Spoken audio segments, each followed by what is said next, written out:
bertemu lagi dalam video series cara termudah membuat iklan bersponsor di Facebook Ads dan Instagram Ads. Nah, pada video kali ini, yaitu video ke-6, kita akan langsung mulai membuat iklannya ya, yaitu mulai dari cara memilih marketing objektif atau tujuan pemasaran. Langsung aja kita praktekkan. Bila teman-teman masih ingat pada video sebelumnya, untuk membuat iklan kita bisa masuk dari sini ya, tombol create, kemudian add.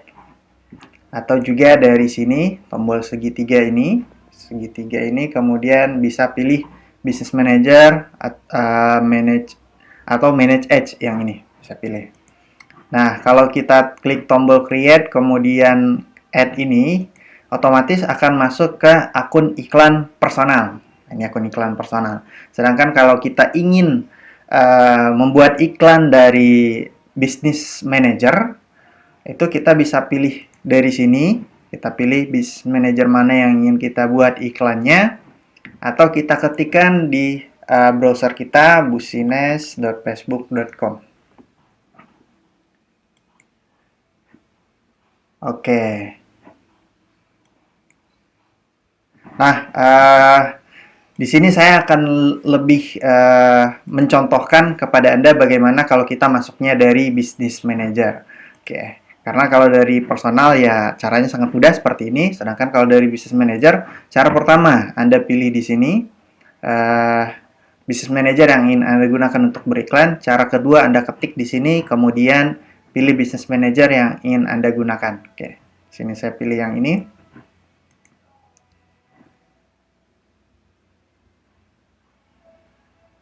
Nah, kita akan dibawa ke bagian Ads Manager-nya nih, kalau yang cara pertama. Nah, kalau cara kedua, kita akan dibawa ke bagian halaman utama Business Manager-nya. Nah, cara manapun yang Anda gunakan, itu tidak masalah, sama saja. Hanya saja kalau Anda sampai di halaman ini, untuk menuju ke halaman Business Manager-nya, Anda tinggal klik menu yang ini, kemudian pilih Ads Manager, untuk masuk ke halaman Ads Manager-nya. Kemudian dari sini baru Anda klik tombol warna hijau, tulisannya tombol create di sebelah kiri. Karena tampilannya berbeda. Kalau ini langsung tampilan untuk membuat iklan, kalau di sini tampilannya tampilan data hasil iklan. Oke, sekarang kita masuk ke tampilan awal membuat iklan. Ini adalah Ads Manager dari Business Manager saya. Ini akunnya, bisa dilihat di sini, akun iklannya. Kemudian kita akan dihadapkan pada 3 kolom di sini, campaign, ad set, dan ad. Mari kita bahas satu persatu. Nah, kolom pertama adalah campaign ya. Campaign ini adalah tempat kita menentukan tujuan kita beriklan, tujuan pemasaran kita. Di sini Facebook nanya ke kita, apa tujuan pemasaran Anda? What is your marketing objective? Nah, kalau kita bikin dari aplikasi, ini nggak muncul nih pilihan seperti ini. Makanya saya sarankan dari tampilan desktop. Oke, Facebook menawarkan 3 pilihan kepada kita. 3 kolom besar, 3 kelompok ya. Di sini ada awareness, kemudian consideration, kemudian conversion. Di mana masing-masing kolom ini tentu saja tujuannya berbeda. Tujuan yang dimaksud di sini adalah tujuan goals iklannya itu apa. Nah, kalau yang pertama, ini yang di bagian awareness, ini sesuai namanya ya, awareness itu ya orang aware dengan kehadiran kita atau kehadiran bisnis kita. Jadi awareness itu tujuan utama iklannya adalah untuk membuat orang sadar atau awareness gitu. Orang, oh iya ada brand ini, oh iya ada produk ini. Nah, itu brand awareness. Jadi ketika kita memilih brand awareness, di sini ada 2 pilihannya. Yang bisa kita pilih itu hanya salah satu ya. Jadi kita pilih antara salah satu ini. Kalau pilih brand awareness, itu tujuannya supaya orang tahu brand kita. Supaya orang ngeh gitu. Kalau ada, oh ada brand ini.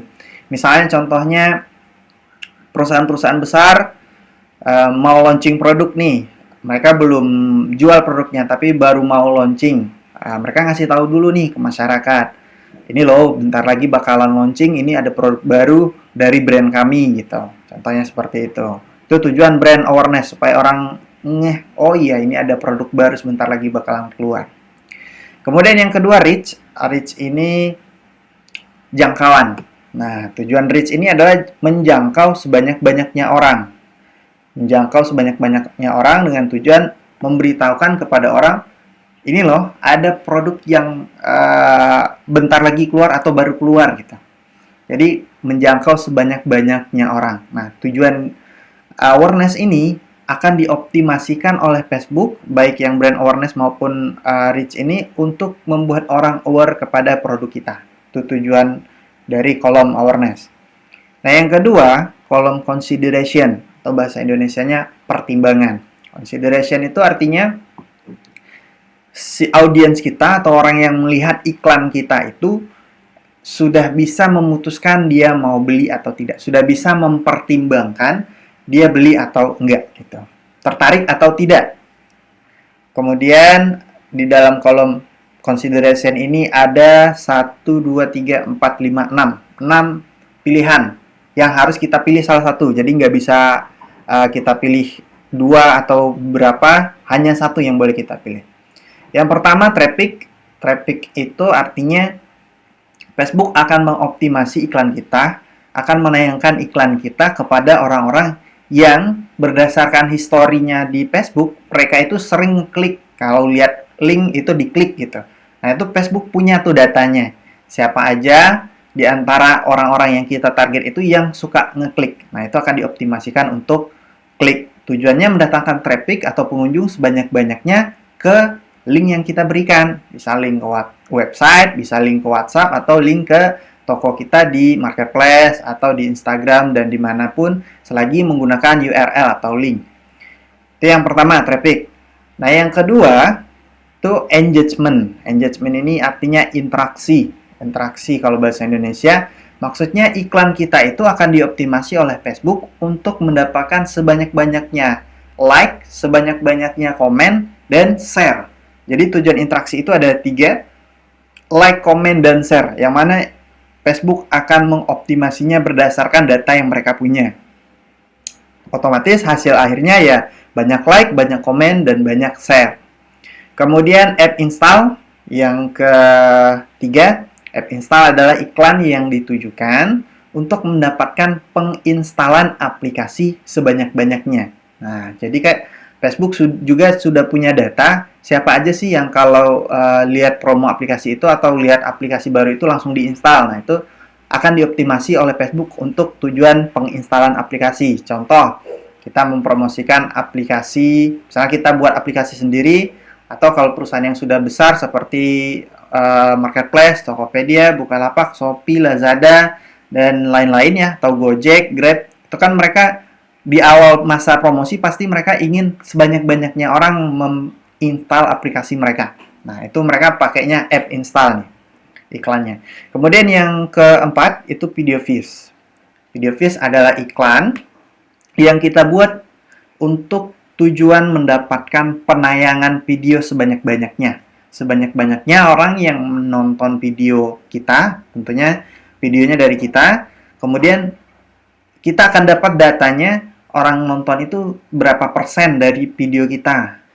Apakah 5%, 25%, 75%, 50%, bahkan 95%. Nah, ini biasanya digunakan oleh pengiklan untuk mengumpulkan data orang yang tertarik dengan konten mereka siapa aja. Baru nanti datanya digunakan untuk pemasaran ulang.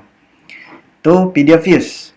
Kemudian yang kelima itu lead generation. Nah, lead generation ini adalah iklan yang ditujukan untuk mendapatkan data konsumen. Data konsumen. Nah, contohnya data nama, alamat, email, nomor handphone, dan lain-lain. Nah, kalau Anda mungkin pernah kena iklannya, lead generation ini adalah ketika kita klik, ciri-ciri lead generation ini, ketika kita klik itu langsung minta data kita gitu. Kita langsung ngisi form, ngisi aplikasi, nama, alamat, email, dan lain sebagainya tergantung yang diminta oleh pengiklan. Nah, itu tujuannya mengumpulkan data atau orang-orang yang tertarik yang mau memberikan datanya kepada kita untuk tahu lebih lanjut tentang bisnis kita. Oke. Kemudian yang keenam yaitu message. Nah, message ini adalah objektif atau tujuan iklan untuk mendapatkan orang yang menghubungi kita, yang akan menghubungi kita via Messenger. Facebook juga punya data siapa aja sih yang suka bertukar pesan lewat Messenger. Nah, itu akan dioptimasikan oleh Facebook untuk mendapatkan pesan di Messenger sebanyak-banyaknya. Itu kolom yang consideration. Nah, kolom ketiga adalah kolom conversion ya, kolom conversion. Conversion ini artinya konversi ya, terjadi konversi. Yang dimaksud konversi di sini konversi yang ada di website kita. Kalau website kita itu di landing page-nya konversinya misalnya dalam bentuk orang menghubungi kita via WA, yang terjadi akan banyak orang menghubungi kita via WA. Kemudian kalau konversi di web kita itu adalah orang langsung belanja atau orang langsung beli ya, itu yang terjadi akan mendapatkan orang yang langsung beli. Atau juga konversi yang kita setting, yang kita maksud konversi itu misalnya orang-orang yang klik tombol konfirmasi dan sebagainya. Intinya mendapatkan tindakan di website atau landing page kita. Nah, konversi ini terbagi 3 ya. Pertama, conversion itu sendiri. Kedua, catalog sales. Bedanya kalau catalog sales ini yang diiklankan itu banyak produk. Lebih dari 50 produk biasanya kalau ke catalog sales. Minimal 50 produk. Atau yang store traffic. Store traffic ya orang-orang yang akan mengunjungi toko online kita. Toko online yang dimaksud di sini adalah toko online dalam bentuk website yang produknya banyak ya. Jadi catalog sales dan store traffic ini adalah toko online dalam bentuk website yang produknya banyak. Contoh seperti ini. Ini salah satu website saya ya yang berupa toko online. Nah, ini produknya banyak nih. Kalau kita masuk ke bagian shop-nya, produknya banyak dan orang bisa langsung bisa langsung transaksi di sini. Oke, misalnya nih mereka mau beli, kemudian bisa langsung transaksi di sini, bisa langsung belanja dan konfirmasi ke kita. Nah, oke, ada tombol checkout-nya. Itu contoh toko online. Oke, untuk penjelasan tentang marketing objektif itu saja. Untuk selanjutnya kita akan masuk ke bagian adset ya, yang akan kita jelaskan di video selanjutnya. Nah, sekarang saya akan contohkan untuk memilih pilihan atau marketing objektif yang paling mudah, yang paling simpel untuk Anda pemula maupun yang sudah punya website. Oke, kita pilih yang traffic, mendatangkan orang sebanyak-banyaknya ke website kita atau link yang kita berikan. Oke, kemudian setelah kita pilih salah satu, kita akan memberikan nama campaign-nya nih. Campaign agar kita mudah membaca datanya.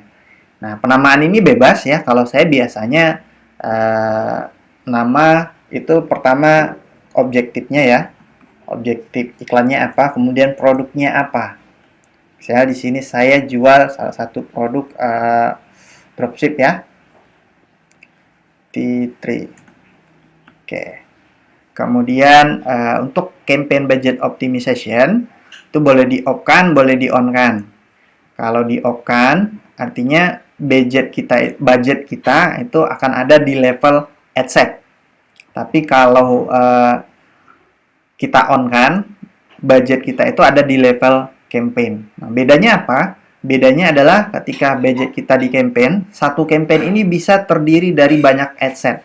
Otomatis dia membagi secara otomatis. Misalnya satu campaign kita punya 5 adset atau 6 adset dengan budget kita CBO ya, singkatan campaign budget optimization ini CBO.